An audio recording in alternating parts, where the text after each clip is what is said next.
Hello students, मैं सुधा स्वागत करती हूँ आप सबका आपके अपने चैनल तैयारी ऑनलाइन में।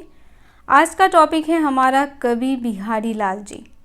आज हम कवि बिहारी लाल जी का वर्णन विस्तार से करेंगे, जानेंगे कवि बिहारी जी के बारे में।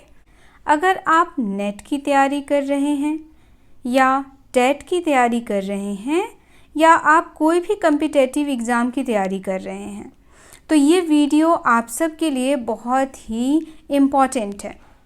अगर आप इस वीडियो को शुरू से अंत तक पूरा देखते हैं तो एग्ज़ाम में पूछे जाने वाले यानी कि कवि बिहारी लाल जी से कोई भी प्रश्न अगर पूछा जाता है तो वह प्रश्न आपका बिल्कुल नहीं छूटेगा। अगर आप हमारे चैनल पर नए हैं तो आप हमारे चैनल को सब्सक्राइब कर लें, बेल आइकन को दबाएं ताकि सभी नोटिफिकेशन आप तक पहुंचता रहे। तो चलिए जानते हैं कवि बिहारी लाल जी के बारे में। कवि बिहारी जी का जन्म 1595 ईस्वी में स्थान ग्वालियर मध्य प्रदेश में हुआ। मध्य प्रदेश में इनका जन्म हुआ। मध्य प्रदेश।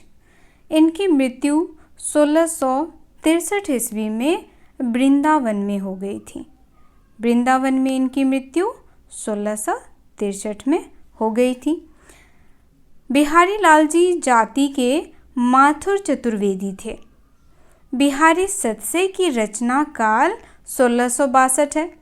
बिहारी जी की एकमात्र रचना है सतसई, जिसकी रचना काल है 1662। 1662 में लिखी गई थी सतसई और सतसई में 719 दोहों का संकलन किया हुआ है। कवि बिहारी लाल जी ने अपने जन्म से लेकर के अपने युवावस्था तक के बातों को उन्होंने एक छोटे से दोहे में कहा। उन्होंने कहा, जन्म ग्वालियर जानिए खंड बुंदेले बाल, तरुणाई आई सुघर मथुरा बसी ससुराल। उन्होंने अपने जन्म से लेकर के युवावस्था का वर्णन एक छोटे से दोहे में किया। वह कह रहे हैं कि उनका जन्म ग्वालियर में हुआ और बालपन उनका बुंदेलखंड में बीता, यानी बाल्यावस्था बुंदेलखंड में बिताई उन्होंने। और कहते हैं जब तरुणाई आई यानी जब युवावस्था आया तो तरुणाई कहाँ बीती? तरुणाई उनके ससुराल मथुरा में बीत गई।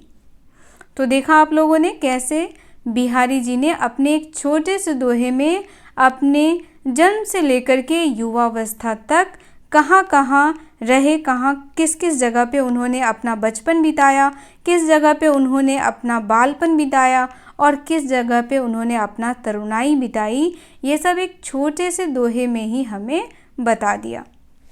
चलिए और जानते हैं इनके बारे में। अब आगे देखिए, बिहारी जी ने सतसई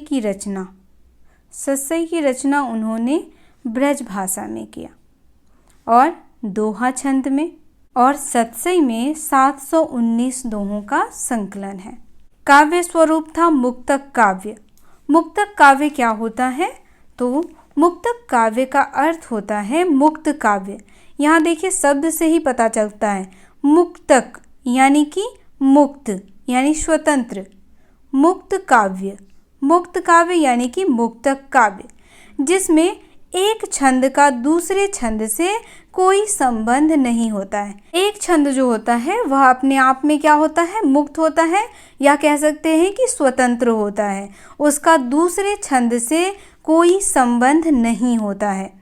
दूसरे छंद से कोई संबंध नहीं होता है, उसे कहते हैं मुक्तक काव्य। आगे देखिए, प्रमुख रस बिहारी जी ने किस रस का प्रयोग किया सतसई में? तो संयोग श्रृंगार रस का प्रयोग किया। संयोग श्रृंगार रस क्या होता है? तो संयोग श्रृंगार रस में नायक और नायिका के पारस्परिक रति यानी कि प्रेम। रति का अर्थ यहाँ पे होता है प्रेम। रति यानी प्रेम को संयोग श्रृंगार रस कहा जाता है। संयोग का अर्थ होता है सुख की प्राप्ति। और यहाँ मुख्य रस कौन सा था? तो जो बिहारी जी ने मुख्य रस लिया था वह था संयोग श्रृंगार रस, सुख की प्राप्ति। तो यहाँ देखा आप लोगों ने, संयोग का अर्थ होता है सुख की प्राप्ति और बिहारी जी का जो प्रमुख रस था वह था संयोग श्रृंगार रस, जिसमें नायक और नायिका की पारस्परिक रति या कह सकते हैं आप प्रेम को संयोग श्रृंगार रस कहा जाता है। संयोग का अर्थ होता है सुख की प्राप्ति। आगे हमारा है बिहारी रीति काल के सर्वश्रेष्ठ कवि हैं। और यहाँ आप ये भी जान ले कि बिहारी जी को क्या कहा जाता है, रीति सिद्ध कवियों में रखा गया है। बिहारी जी की रचना जो है वह रीति सिद्ध रचना है। आगे हमारा यह आचारत्य न स्वीकार करने वाले कवि हैं। अब यहाँ देखिए आचारत्व, किसने आचारत्व नहीं स्वीकार किया, तो बिहारी जी ने आचारत्व स्वीकार नहीं किया, यानी आचार्य की जो उपाधि होती है वह इन्होंने स्वीकार नहीं किया। तो किस कवि ने आचारत्व स्वीकार नहीं किया, यह प्रश्न यहाँ बन सकता है। तो कवि बिहारी ने आचारत्व स्वीकार नहीं किया। आगे हमारा है हिंदी में समास पद्धति की शक्ति का सर्वाधिक परिचय बिहारी ने दिया है। यहाँ देखिए बिहारी सतसई की प्रथम टीका लिखने वाले कवि कौन हैं, तो वो है हमारे कृष्ण कवि, यानी कवि कृष्ण ने बिहारी सतसई की प्रथम टीका लिखी थी। अब यहाँ देखिए बिहारी सतसई के दोहों का पलवन रोला छंद में करने वाले कवि कौन थे, तो अंबिका दत्त व्यास जी थे, जिन्होंने बिहारी सतसई के दोहों का पलवन रोला छंद में किया। अब हम यहाँ रोला छंद के बारे में जान लेते हैं कि रोला छंद क्या होता है। तो सबसे महत्वपूर्ण बात है कि रोला छंद जो है वह एक सममात्रिक छंद होता है। ये हमें ध्यान रखना है कि रोला छंद क्या होता है, सममात्रिक छंद होता है, और इसमें कुल जो मात्राएं होती हैं वह 24 मात्राएं होती हैं। रोला छंद में मात्राओं की कुल संख्या 24 होती है। अब यहाँ देखिए रोला छंद में विषम मात्राएं जो होती हैं, विषम मात्राओं की संख्या 11 होता है, और सम मात्राओं की संख्या जो है वह 13 होता है, और इसे कहते हैं रोला छंद। कृष्ण कवि ने बिहारी सतसई की टीका किस छंद में लिखी, तो कृष्ण कवि ने बिहारी सतसई की टीका जो है वह सेवैया छंद में लिखी। अब सेवैया छंद क्या होता है, तो सेवैया छंद जो है उसके बारे में जान लीजिए। सेवैया छंद 4 चरणों का संपाद वर्ण छंद होता है। 4 यहाँ मैं लिख देती हूँ, चरणों का संपाद वर्ण छंद होता है। ठीक है, आगे देखिए बिहारी सतसई को साकर की रोटी कहने वाले कौन से कवि हैं, तो बिहारी सतसई को शक्कर की रोटी कहने वाले यानी कि मीठी रोटी कहने वाले हैं हमारे पद्म सिंह शर्मा। अगला हमारा है बिहारी के दोहा का संस्कृत में अनुवाद करने वाले कवि कौन से हैं, तो परमानंद जी ने बिहारी के दोहों को संस्कृत में अनुवाद किया था। किन्होंने किया था, तो कवि परमानंद जी ने किया था। परमानंद ने बिहारी सतसई के दोहों का संस्कृत में किस नाम से अनुवाद किया, तो हमें ये भी जान लेना चाहिए, क्योंकि परमानंद जी ने बिहारी के सतसई के दोहों को संस्कृत में अनुवाद किया। अब किस नाम से अनुवाद किया ये जानना जरूरी है, तो उन्होंने श्रृंगार सप्तशती के नाम से अनुवाद किया था संस्कृत में। किसको, तो बिहारी जी के सतसई को। बिहारी सतसई के प्रत्येक दोहों पर छंद बनाने वाले कौन से कवि हैं, तो हैं वो कृष्ण कवि। अगला हमारा है बिहारी सतसई की रसिकों के हृदय का घर कहने वाले कौन से कवि हैं, तो हजारी प्रसाद द्विवेदी जी ने बिहारी सतसई को क्या कहा है, रसिकों के हृदय का घर। यानी रसिक किसको कहते हैं, जो प्रेमी होते हैं, प्रेमी को क्या कहते हैं, रसिक। तो यहाँ रसिकों का हृदय किसने कहा है, तो हजारी प्रसाद द्विवेदी जी ने। बिहारी को हिंदी का चौथा रत्न मानने वाले कवि कौन से हैं, तो लाला भगवान दीन जो हैं वह बिहारी जी को हिंदी का चौथा रत्न मानते हैं।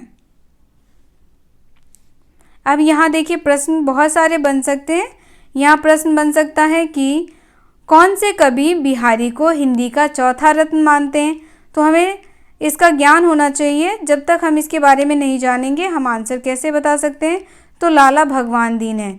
अब यहाँ देखिए इस टॉपिक से ये प्रश्न बन सकता है, बिहारी सतसई की रसिकों के हृदय का घर कहने वाले कवि कौन है। तो हजारी प्रसाद द्विवेदी हैं। अगला देखिए आगे, बिहारी को रीतिकाल का सर्वाधिक लोकप्रिय कवि कहने वाले कवि कौन है। तो वो भी हैं हमारे हजारी प्रसाद द्विवेदी जी, क्योंकि बिहारी जी की एकमात्र रचना है सतसई। सतसई जो है वह इनकी एकमात्र रचना है और यह बहुत ही प्रसिद्ध रचना है इनकी। आगे है, बिहारी के दोहों पर प्रसन्न होकर राजा जयसिंह ने उन्हें कौन सा गांव पुरस्कार में दिया। तो काला पहाड़ी गांव बिहारी जी को पुरस्कार में मिला था। और यह गांव किसके द्वारा मिला था। तो राजा जयसिंह के द्वारा। अगला है हमारा, इसके दोहे क्या हैं। रस के छोटे छोटे छींटे हैं। कथन किसका है। यह कथन है आचार्य रामचंद्र शुक्ल जी का। अगला हमारा है, इनकी कविता श्रृंगारी है किंतु प्रेम की उच्च भूमि पर नहीं पहुंचती, नीचे रह जाती है। यह कथन किसने कहा। यह कथन भी आचार्य रामचंद्र शुक्ल जी ने कहा। अगला है हमारा, बिहारी की भाषा चलती होने पर भी साहित्यिक है। कथन है किसका। आचार्य रामचंद्र शुक्ल जी का। अब आचार्य रामचंद्र शुक्ल जी क्या कह रहे हैं कि बिहारी लाल जी की जो भाषा है वह चलती है, यानी कि चलती हुई भाषा है जो कि उस समय लोग प्रयोग में लाते थे। आचार्य शुक्ल ने बिहारी सतसई के किस पक्ष का उपहास किया। तो वियोग वर्णन का उपहास किया। आगे हमारा है, किसने बिहारी को ऐसा पीयूष वर्षी मेघ कहा जिसके उदय होते ही सूर और तुलसी आच्छादित हो जाते हैं। तो यह कहा है कवि राधाचरण गोस्वामी जी ने। अब देखिए बिहारी जी अपने सतसई से इतने प्रसिद्ध हुए कि उन्हें उदय कहा जाता है और वहीं पर सूरदास और तुलसीदास जी को आच्छादित होते हुए उनकी जो रचनाएं हैं वह बिहारी जी की रचनाओं के सामने फीकी पड़ रही है। क्या पड़ रही है। फीकी। यह कौन कह रहे हैं। तो यह कह रहे हैं कवि राधाचरण गोस्वामी जी। बिहारी सतसई की रामचरितमानस के बाद सबसे अधिक प्रचारित कृति मानने वाले कौन से कवि हैं। तो ये हैं राम सुंदर दास। बिहारी को हिंदी साहित्य का बेजोड़ कवि मानने वाले कवि हैं विश्वनाथ सिंह। विश्वनाथ सिंह जी ने बिहारी जी को हिंदी साहित्य का बेजोड़ कवि माना है। बिहारी के बाग विभूति के लेखक कौन हैं। तो वो हैं विश्वनाथ सिंह। अगला हमारा है, संपूर्ण विश्व में बिहारी सतसई के समकक्ष कोई रचना प्राप्त नहीं होती। यह कथन किसका है। तो यह कथन है जॉर्ज ग्रियर्सन का। जॉर्ज ग्रियर्सन के बारे में हम जान लेते हैं। तो जॉर्ज ग्रियर्सन जी ने हिंदी साहित्य का कालक्रम के अनुसार विभाजन किया था। किसके अनुसार किया था। तो कालक्रम के अनुसार विभाजन किया था। किसका।